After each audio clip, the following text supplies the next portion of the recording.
Okay. Hello, everyone. Justin, you just talk about Bradley Chubb getting traded and what the mood reaction is in the locker room. Yeah. I think I talked about it briefly, throughout the week before we were getting ready to head to Jacksonville, or maybe while we were, in London, getting ready to play Jacksonville, or maybe while we were out there. But that's going to be my brother, man.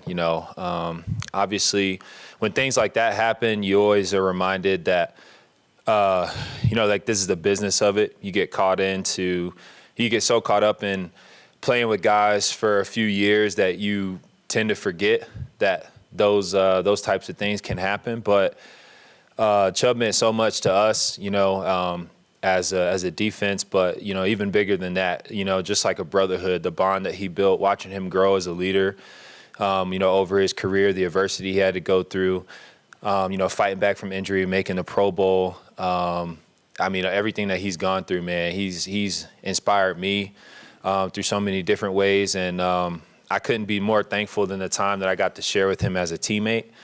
And that we're always going to be tied in. That's going to be my brother for life. In terms of the locker room, obviously, guys, it hurts, seeing a guy like that go. But, man, it felt so much better, the next day waking up and seeing him sign that big contract, because he's so deserving of it. And I'm happy for him and wishing him all the success in Miami. I know he's going to be a big part of, their success moving forward. And but with that being said, from a defensive standpoint, for us, nothing changes. We have all the guys in the room to reach the goals that we want to reach as a defense, and it's going to be up to the leaders and the rest of the guys in that defensive room to kind of get this thing going for the second half of this season to get us into the playoffs. Justin, he obviously was the other captain on the defensive side of the ball. How did things change for you from a leadership standpoint? You have to take more on now.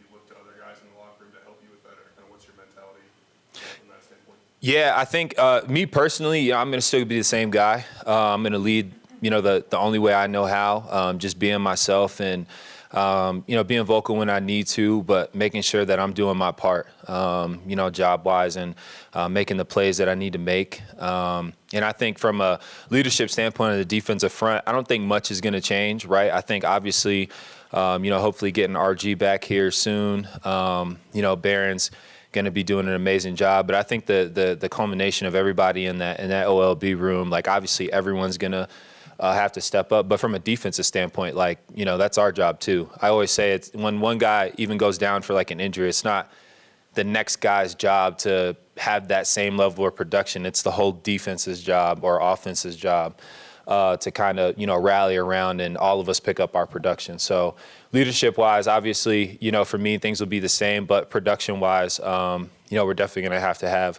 more production to be the type of defense we want to be, and we can be even better. So that's the coaching point for us moving forward. That's what I was going to ask. There's a lot of talk about the offense, where they can get better and all that. You really feel that way, that you guys get better as a group, and maybe specifically where do you see that sort of uptick in production coming from? Yeah. No, I 100% believe, we can be better for sure. I know there's been some games where surface level, it may have seemed like, things were great, but we go back and we watch the film and we go in depth about, the intricacies of the game plan and what we should have called and how we should have executed. And it may not always show up on the stat sheet in terms of a big play, but maybe they got a first down and that kept the drive alive to lead for them to kick a field goal, the opposing team. And, the field goal was the difference maker at the end of the game. You look at little things like that from at least from our defensive perspective, and look at some communication failures. Why did they happen? How did they happen? Those are things that are all correctable. And when we're on top of it, we've seen to the first half of the season that, we can be a really, really, really good defense, the best in the league. But when we have those mishaps, that's where, some of those things can fall out of line. So for us, it's just focusing on the details of our preparation, our operation, and just having that move forward, be as sharp as it can be. Justin, congratulations on the birth of the child. Yeah, thank you. Crazy time. You now 3-5, not where you guys wanted to be. You go to Tennessee. When you play a team like that, it's going to be a wrestling match. It's going to be a brutish physical game, especially going against Henry. But it seems like team's full personality is they're going to just bring you in the mud. Oh yeah. That's been the personality. The few times that I've played them. Obviously, for those that watched, the game last night. That was the mentality going into Kansas City. It's a tough place to go win, and they're a couple plays away from winning it. And so for us, we know that it's going to be a physical battle, and we know that that's what Tennessee does well. And from a defensive standpoint, we have to rise to the challenge and kind of overpass that, right? Like, we know that they're going to be a physical team. We got to match the physicality and go beyond in order to come out of there with the win. And we got to find ways to, create turnovers, score on defense. Like, those are the things that are going to help elevate this team to the next level. Not just playing, good enough to win, but finding a way to win on defense. Regardless of what the other side of the ball does, great, poorly, whatever that looks like, we can control when we're out on the field. And that's what we got to do. So, Tennessee plays tough. We've played them before, and we're just going to have to find ways to, be our best when we go play them on Sunday. Time for a couple more. Justin, you said it hurts the locker room losing a guy like Bradley Chubb. What was the message, or is the message from Hackett and other parts of the organization about trading away a guy like Chubb? Yeah. It hurts the locker room because, you build a relationship with it. But, at the same time, guys understand. The guys weren't coming in, pissed off, upset, felt like the season was over.